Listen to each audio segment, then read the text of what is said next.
Hello, and welcome to the East West Hollywood Percussion Library. I'm David Earle, and I'll be your host as we explore this deep and vast library of orchestral percussion sounds. This library is part of the Hollywood Orchestra. If you put all these libraries together, the Hollywood percussion, the Hollywood strings, Hollywood brass, and the solo instruments, they sound really good together because they were all recorded in the same space, on the same mics. Produced by Doug Rogers and Nick Phoenix, this is a Formula One race car of a library that demands that you use really good hardware with it. I mean, you can run it on a 7,200 RPM drive with a USB 3 cable, but you're going to find this library really sings when you put it on SSD. In Hollywood Percussion, we're going to be going over the Diamond series, which has the option to use 24-bit instead of 16-bit samples, and then has some additional content. The library was co-produced with Thomas Bergerson of Two Steps from Hell fame and engineered by Sean Murphy. Sean's won Academy Awards and has worked on a ton of A-list movies. Hollywood Percussion's really deep and has 75 gigabytes of 24-bit 441K samples, and I'd like to give you a proper introduction to it, so let's have a look. First things first, let's get into the browser. In the browser, we see our different categories of instruments. Combo kits are collections of instruments that can be played on a single track.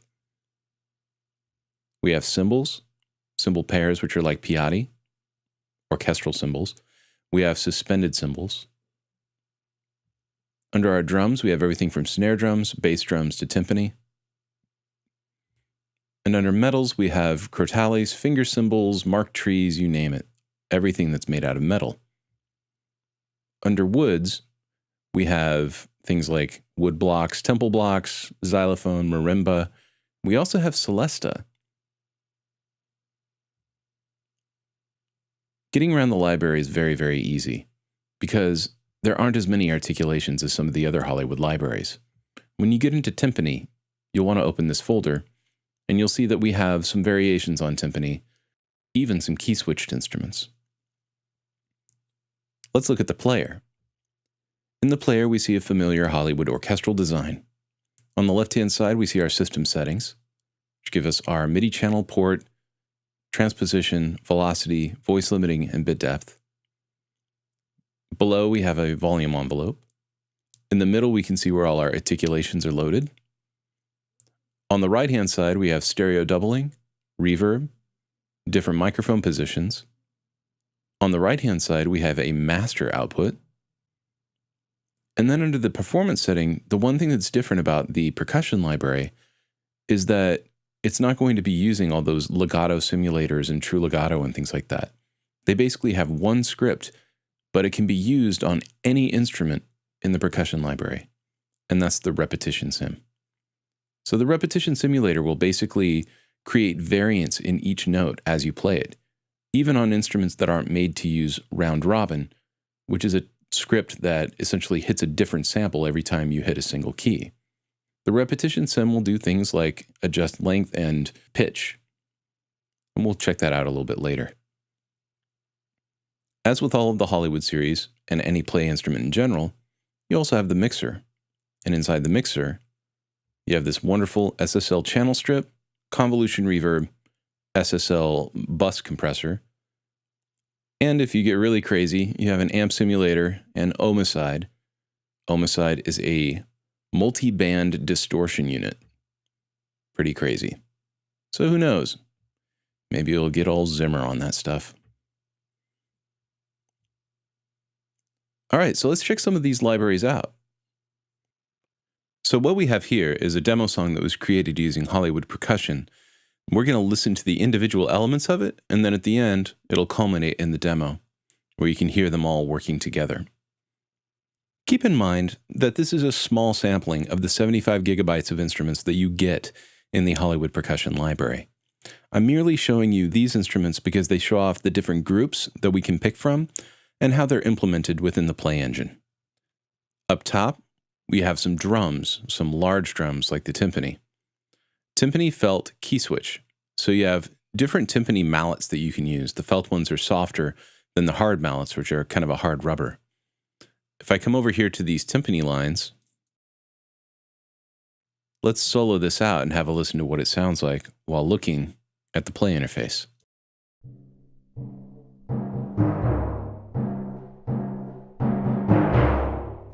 Now you may notice that we have key switching going on here, of course, because of the KS.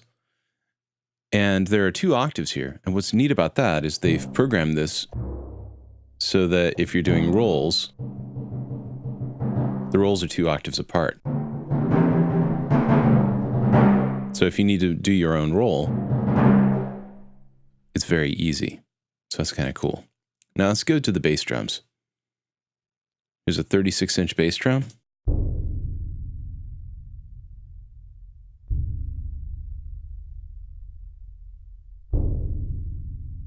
Again, very important to go through all of the different velocity layers that are going on in here, because you can play it soft, or you can play it very loud. There are different articulations on different keys. So if you don't want to create the roll yourself, you have a roll built into it. Again, 2 octaves apart for creating rolls very easily. Let's go to the 32-inch bass drum.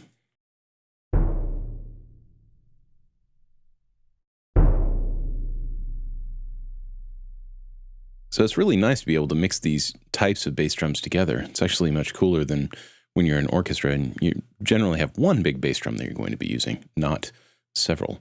And if you go inside of the browser, if we get into the drums, an amazing selection of drums here. And especially in the bass drums areas, you have 32-inch, 36-inch, and 40-inch. Pretty awesome. Get to the marching ensemble. So this is actually a marching drum ensemble.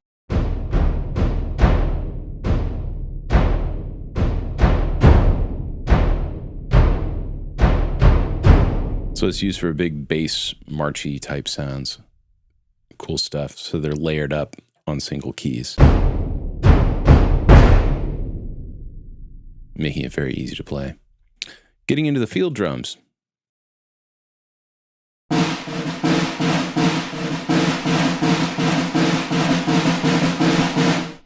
In the snare drums, you have these single hits, but you also have flams, you have rim shots, and then rolls.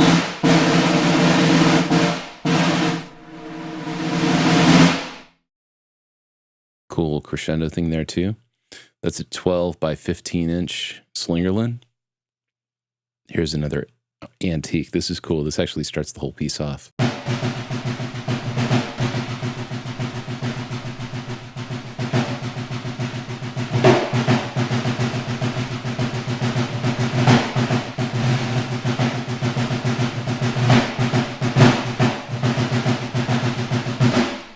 So you can hear how realistic it sounds when you really get into the different articulations and play around with it. Let's get to the 6x14. This is a Pearl Philharmonic snare.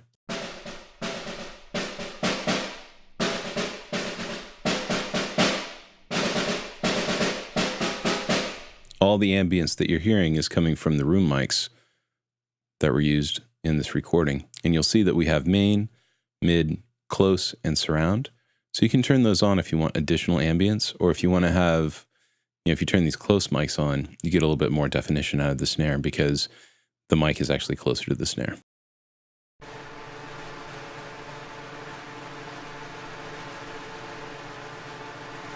Nice little roll happening on our brass calf snare.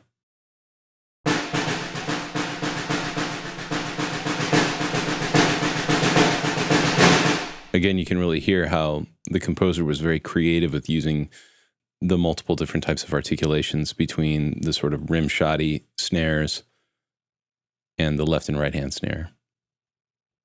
Here's some concert toms.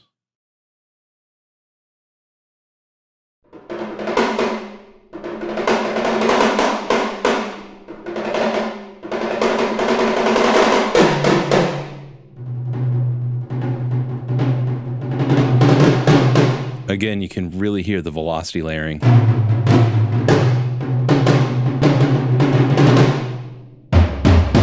can get a lot of expression out of those toms. Here are the cymbal pairs.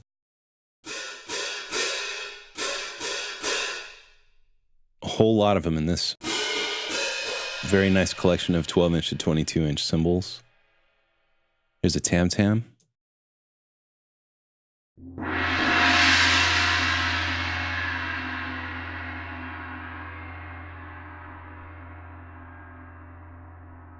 I particularly like listening to the ring out on that. I think that's pretty awesome. Brake drums. So yeah, it's actually the brake drum from a car, and anvils that you use for smithing.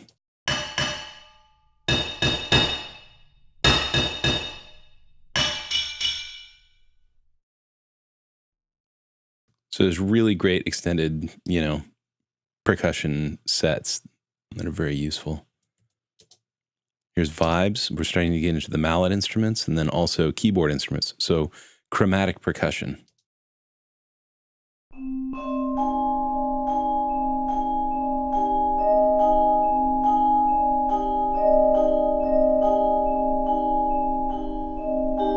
So here we have these crotalis, which are basically kind of chimes. They're very high-pitched chimes.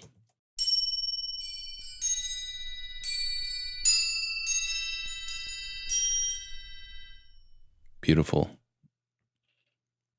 Here's a celeste. The celeste was used, it's a keyboard instrument that has little bells in it.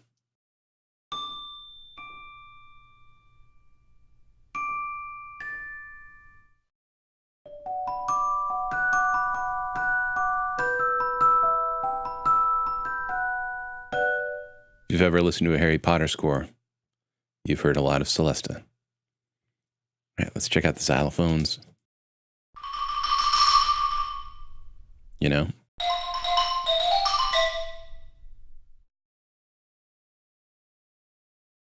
Hooly sticks.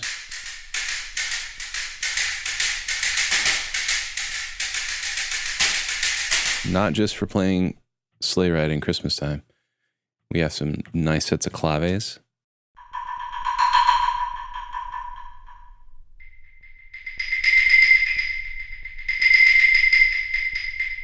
Nice low and high claves. Castanets.